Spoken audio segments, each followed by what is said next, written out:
Askreddit asks, Reddit, what's the funniest thing that a random stranger said to you that made you die laughing inside?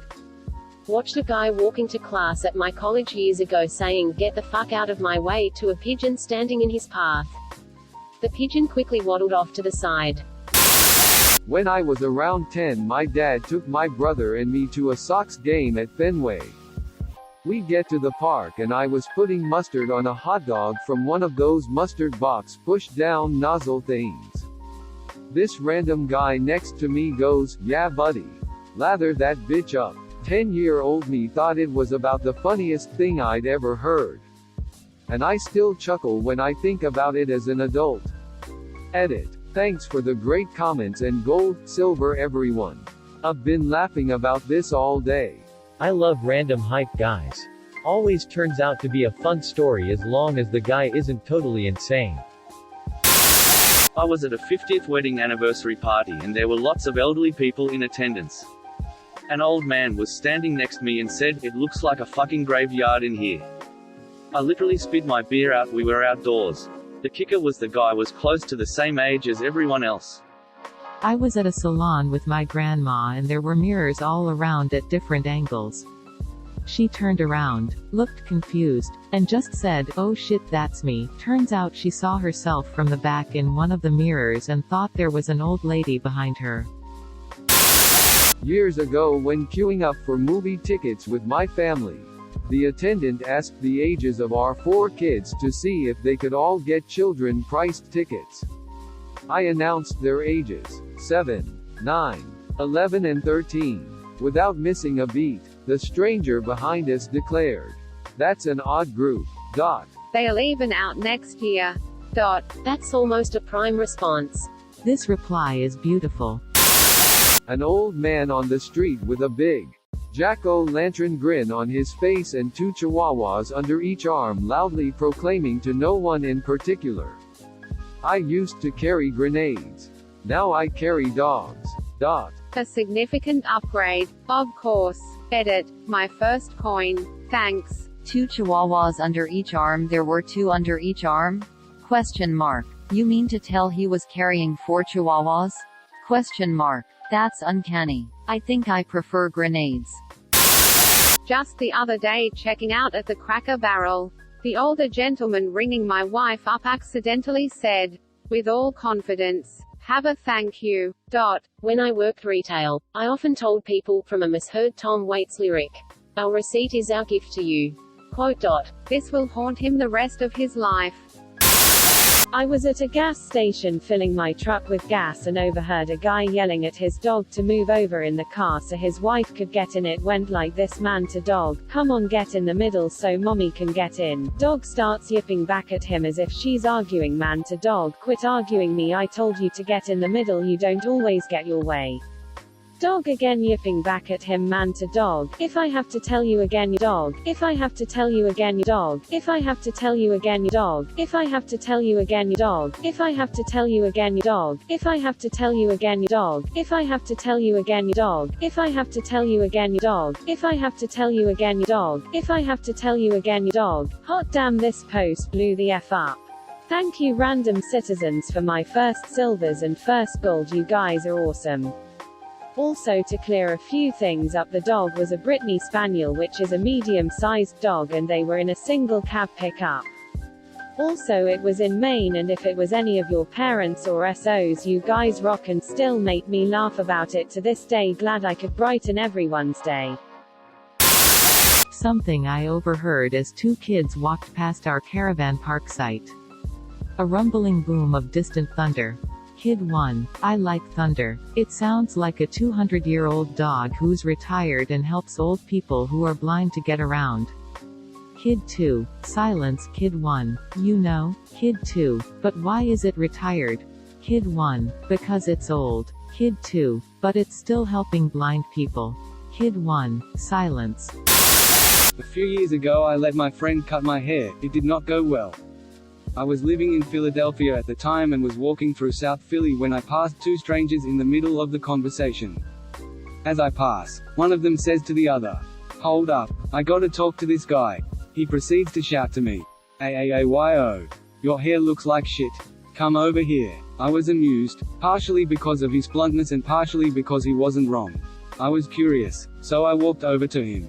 He says, "Look, a buddy of mine owns a barber shop 2 blocks away. Here's his business card, I'll write my name on there. If you mention that I sent you, he'll give you a good deal." Bro, but seriously, take care of that shit. I never ended up going to his friend's shop. But I frequently use this story as the perfect example of Philly culture. Rude, blunt and in your face, yet somehow coming from a place of genuine care. Plus, it's fucking hilarious.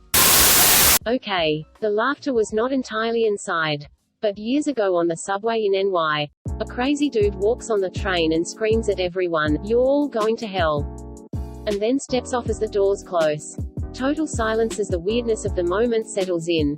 Then, without missing a beat, guy across from me goes, "Shit, I thought this train was going to Harlem." Entire subway car of cynical New Yorkers bursts out laughing. I wish I had the balls to make people crack up like that. This is the first one I've read that actually made me laugh out loud.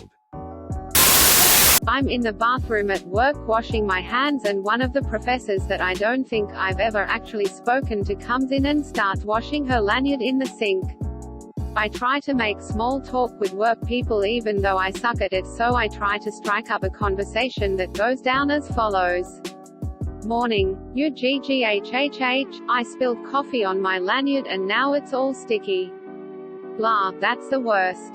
At this point she turns off the faucet and looks at me completely deadpan with eyes that said she wanted to feed me my own innards and said, "I think genocide is worse." So I awkwardly mumbled, yeah, "K bye, have a nice day," and quickly escaped. It's turned into a running joke in my office now though. Anything from the printer being out of toner to a fire drill on a cold day is literally worse than genocide. The college I attend frequently has local elementary and middle school kids on tours. Especially on Fridays. One particular Friday I was in line for the cafeteria when a group of kids came walking by with a tour guide. One kinda chubby little dude looked a bit uncomfortable. He was biting his lip a little. And sweating. This part of the tour is usually when they have a bathroom break. And clearly Buddy needed to go. At this point I should note that the bathrooms are visible from where we're standing. But the tour guide, a fellow student of mine, didn't seem to notice. She just kept going on and on, talking about the history of the building. I watched this kid go from nervous to deeply anxious to visibly clenching over a span of about 3 minutes. He's staring at the stick-figure dude on the men's bathroom sign as if it was the risen Christ. Ms. Tour Guide takes a break in her spiel. I figure she's done. The next words out of her mouth will be ones to free this boy from the purgatory that is having to use the bathroom on a school trip. It'll be over. He'll be free. What followed, instead, was this. So in 1995, a professor named ABC, Kalamazoo, move lady, I'm gonna shit my ass. He ran past her to the bathroom. And presumably destroyed it. Poor guy. Had the entire line in tears with laughter though. Edit. I'm not from Kalamazoo. And Professor Albert Bach Cornelius Kalamazoo isn't real. Sorry to crush y'all's dreams. But he does live. Through all of our hearts. Also thanks for all the gold or whatever. It feels weird to get such attention, however fleeting, for just wanting some chicken tenders and witnessing a kid almost poop himself. I used to be a smoker. One time a scruffy-looking man asked me for a light. I told him I only had matches. It was very windy. He said, "That's okay. There's a trick to it. You light the match and then suck down real hard. You get a mouthful of sulfur that way.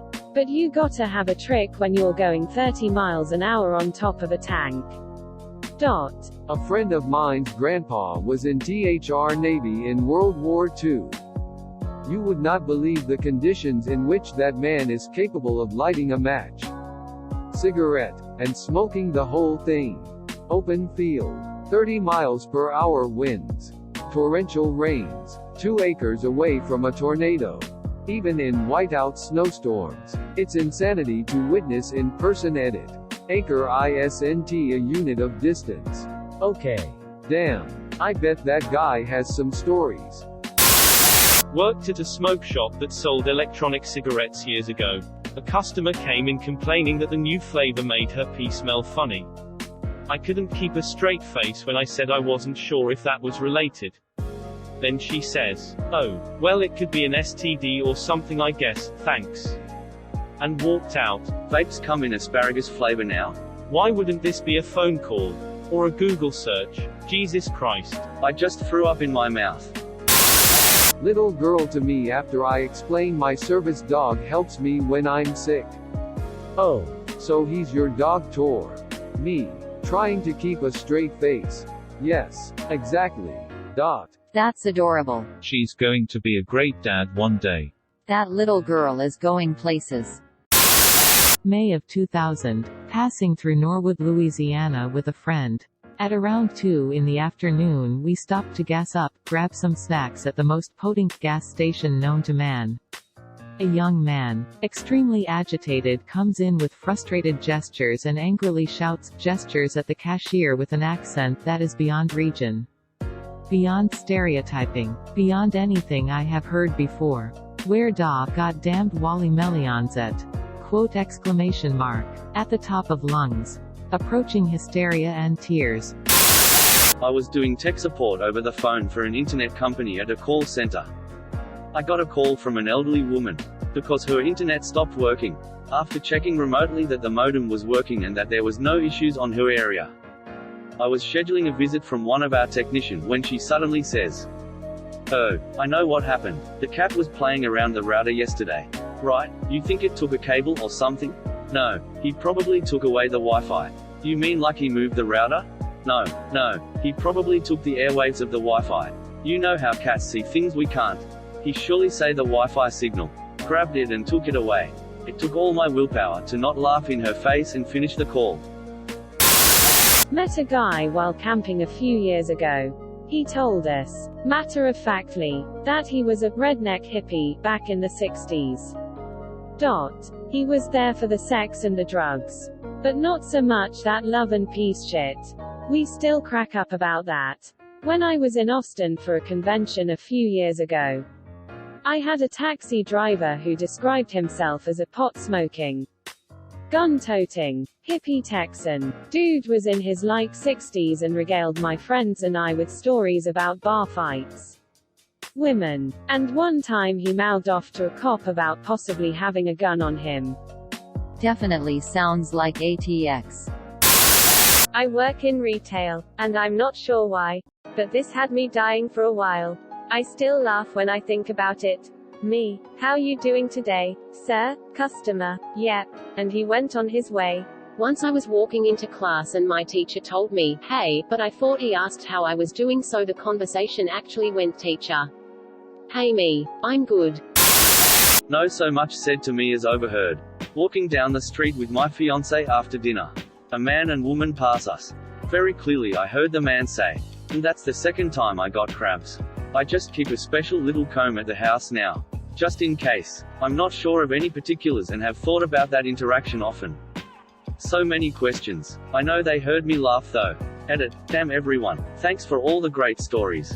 Good to know there are so many jokers out there in the world.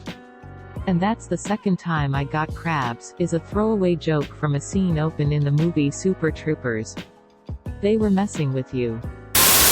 In college, this one girl in the front of the room chimes in on something, and mentioned that her eyes change color during the summer every year from blue to green. This black dude in the back of the class whispers to his friend, "Yeah bitch. And I turn white in winter." I had to remove myself immediately before I made a scene from laughing so hard. They probably appear to due to more yellow light in the summer. I was rollerblading down a hill too fast, and landed on my ass. Painful, sure, but not excruciatingly so. A old man walked by and said in the most jolly voice, "Is your behind okay, young lady?" I was shaking of laughter. My behind was okay, yes. I don't know why, but I pronounced it in my head like behind in Foghorn J. Leghorn's voice. Are you sure it's okay? Doesn't it have a big crack down the middle? I must have been about 10 or 11. I sat down on a bench next to an old guy to sort my shoe out. I took my shoe off and he just turns to me and says, "Are they golfing socks?" I look at him with a completely blank look on my face thinking, WTF? Quote question mark. As I looked away he just said, "There's a hole in one." Perfection. Thanks for this. My God, something my father-in-law would say. I have a 5.5-pound Chihuahua. He's about as intimidating as a bunny rabbit. I was walking him on the grass along the road. A couple of walkers were coming near me and my dog started barking at them, so I picked him up. The guy says, "Thank you for picking him up. We were really scared." I dunno. Tiny dogs freak me out a lot more than big ones. They have teeth like needles and chronic Napoleon complexes. Nasty combo. Man, I respect women. I would never ever hit a woman. But I'd cut a bitch up. Homeless man, I ain't gay. I'd never let a man blow me. But I'd blow him for money. Same homeless man, he's my hero. I'll do anything. Homeless man. A wise Chinese elder once said, "It's not gay if you wear socks." I was seated in a crowded New York subway car when the guy standing in front of me passed gas. It was intense. The man sitting next to me held his nose and said, "How now, brown cow." I don't know what this means, but it's still hilarious. The Human Torch was denied a bank loan. The arsonist has oddly shaped feet. Thank you for watching. Please like and subscribe to support the channel, and above all, have an excellent day, you amazing people.